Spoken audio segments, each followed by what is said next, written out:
Imagine que João nasceu em uma tribo isolada. Nessa tribo ele foi ensinado que há espíritos em todos os lugares e que ele deve praticar determinados rituais para apaziguar a ira dessas entidades. Ele vive a vida dele inteira assim e falece sem a mínima ideia de quem é Jesus.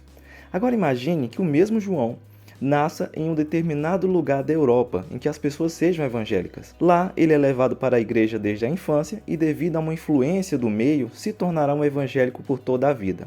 Aos olhos do que aprendemos na Bíblia, aparentemente, no primeiro caso, João está condenado ao inferno e, no segundo, ele será agraciado com o céu. Essa rápida história evidencia várias perguntas que podemos fazer a respeito da salvação dos povos não alcançados. Primeira, será que só uma única religião leva a Deus em um mundo com tantas religiões e crenças defendidas por boas pessoas que creem firmemente nisso, como é o caso do João indígena? Segunda, observando essa ilustração, o que faz alguém ser salvo no fim é o lugar em que essa pessoa nasceu, a influência que ela teve. E terceiro, podemos dizer ainda que Deus é bondoso se ele envia pessoas desinformadas sobre ele para o inferno, já que o João indígena jamais poderia conhecê-lo? Essas perguntas são difíceis, porém podemos encontrar respostas para cada uma delas dentro da Bíblia. Mas antes de seguir com o vídeo, não esquece de fazer sua inscrição no canal para receber mais conteúdos nossos como esse e deixa seu like para mostrar que gostou do assunto. Indo para a primeira pergunta, a resposta bíblica é clara: só Jesus salva, e essa é a parte fundamental desse assunto.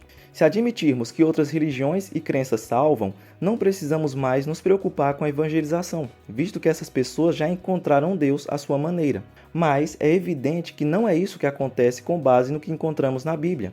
Há vários textos que afirmam que a salvação vem unicamente através de Cristo, de modo que as pessoas estão espiritualmente mortas, mas aqueles que creem em Cristo passam da morte para a vida. Em resumo, quem tem o Filho tem a vida, quem não tem o Filho não tem a vida. Diante da força desse princípio bíblico, muitos tentam utilizar Atos 17:30 que diz: no passado, Deus não levou em conta essa ignorância, mas agora ordena que todos em todo lugar se arrependam. Na visão de alguns crentes, aqueles que nunca ouviram falar de Jesus teriam meio que um lugar intermediário onde depois da vida poderiam tomar a decisão de aceitarem Cristo e irem para o céu. Essa ideia é errada, primeiro, porque o versículo de Atos 17:30 está sendo utilizado de maneira equivocada. Paulo, quando disse que Deus não leva em consideração os tempos de ignorância, não estava querendo dizer que aqueles que o desconhecem estão perdoados. Ele estava querendo dizer que Deus não leva em conta o tempo da ignorância em que cometemos erros pelos quais mereceríamos a morte. Ele nos dá uma chance de arrependimento. Deus não tem dívida alguma conosco. Ele não seria injusto se lançasse toda a raça humana para perecer no inferno. Mas ao decidir não levar em conta o tempo da nossa ignorância, ele nos convoca ao arrependimento. Só compreendemos a beleza da graça quando reconhecemos que Deus não tem obrigação alguma para conosco. Ele não tem dever algum de nos dar uma chance de arrependimento. Se não nos desse nenhuma chance, ainda assim ele estaria sendo justo. Mas ele, por graça e amor, decide não levar em conta o tempo da ignorância e nos oferece a oportunidade de nos arrependermos desse passado quando ouvimos o Evangelho. Logo, não tem essa de dizer que quem não o conheceu está perdoado e vai ter uma chance em um tipo de céu intermediário para escolher a Deus. O segundo questionamento que é levantado em nossas mentes é que se o que faz alguém ser salvo é o lugar em que essa pessoa nasceu, a influência que ela teve. De início, podemos dizer que se uma pessoa nasce em um país protestante, em uma família cristã, e ela não serve a Deus de verdade, ela não será salva. Quantas pessoas você conhece que são filhos de crentes em famílias perfeitas e estão desviados, enquanto outros nasceram em lares arruinados e servem a Deus? O meio não influencia de maneira definitiva a fé de ninguém. Temos na Bíblia amplos exemplos disso no livro de Juízes, em que durante séculos pais fiéis tinham filhos que não serviam ao Senhor apesar da aliança. Além do mais, se você for calvinista, na sua visão, Deus é quem escolhe quem irá servi-lo, independentemente do lugar em que essa pessoa esteja. Se for arminiano, acreditará que a escolha vem de você mesmo, independentemente do lugar em que você nasceu. Você exercerá o seu livre-arbítrio. Inclusive, se você quer aprender mais sobre calvinismo e arminianismo e as diferenças entre eles, tem 2 vídeos aqui no canal sobre isso.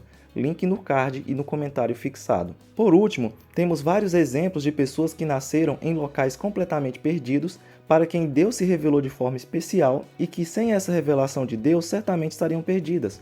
Como é o caso de Noé, chamado no meio de pessoas más, Abraão, o pai da fé escolhido entre pagãos, entre outros. No Novo Testamento temos o centurião Cornélio, a quem Deus enviou um anjo que lhe ordenou chamar Pedro para que lhe explicasse sobre a salvação.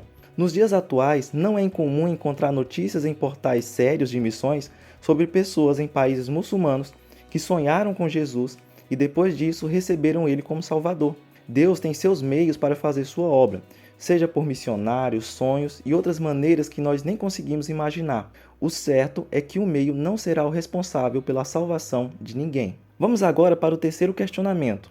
Nós podemos ainda dizer que Deus é bondoso se ele envia pessoas desinformadas sobre ele para o inferno, já que o João indígena, por exemplo, jamais poderia conhecê-lo? A verdade sobre isso é que ninguém é desinformado sobre Deus. Existem duas coisas que fazem com que todos os seres humanos conheçam ele.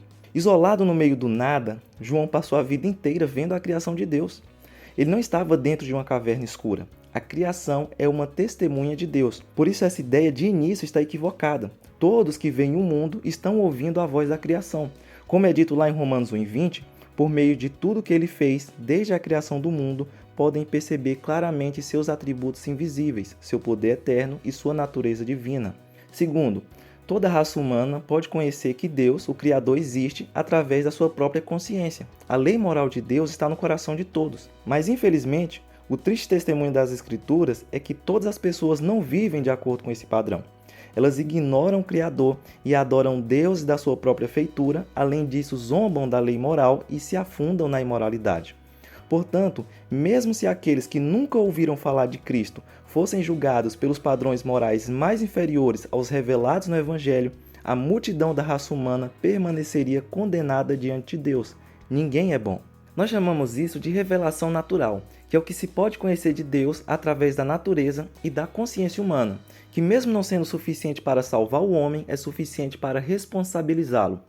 Todos os homens são indesculpáveis perante Deus, porque a verdade de Deus tem se manifestado a eles tanto na luz da consciência como no testemunho da criação. Ninguém poderá dizer a Deus no dia do juízo: eu não sabia que o Senhor existia, eu não sabia que o Senhor é o Criador do universo. Então aqui cai por terra a teoria de que os povos de lugares distantes são inocentes. Não é isso que a Bíblia nos mostra. Todos os povos são indesculpáveis diante de Deus, eles pecam conscientemente. Pensando no caso de Jesus, ele não veio ao mundo para salvar pessoas inocentes. Afinal, não há nenhum inocente na África, nem na Austrália, nem na América do Sul, na Europa, na Ásia ou em qualquer outro lugar. As pessoas pensam que aqueles que nunca ouviram falar de Jesus são certamente inocentes. Mas Jesus veio ao mundo que já se encontrava sob a acusação de Deus, porque o havia rejeitado. Devemos repudiar a ideia de que existam pessoas inocentes em algum lugar. Deus não punirá alguém por rejeitar uma pessoa a respeito de quem nunca ouviram falar, mas o destino dessas pessoas é o inferno por terem rejeitado aquele a respeito de quem elas ouviram. Todo ser humano conhece e percebe Deus claramente, mas rejeita esse conhecimento. Por isso, todas as pessoas estão expostas à ira de Deus final, e o único meio possível para que alguém seja resgatado dessa ira é pelo Salvador. Daí a urgência do Evangelho. O problema do homem não é a ignorância a respeito da verdade de Deus, mas abafar e sufocar essa verdade. Não é o desconhecimento involuntário da verdade de Deus, mas a rejeição consciente dessa verdade. Deus se revelou ao homem, mas ele sufocou esse conhecimento, banindo Deus deliberadamente da sua vida. Como já foi possível perceber, o problema não é intelectual, é moral. Os seres humanos sem Cristo odeiam Deus.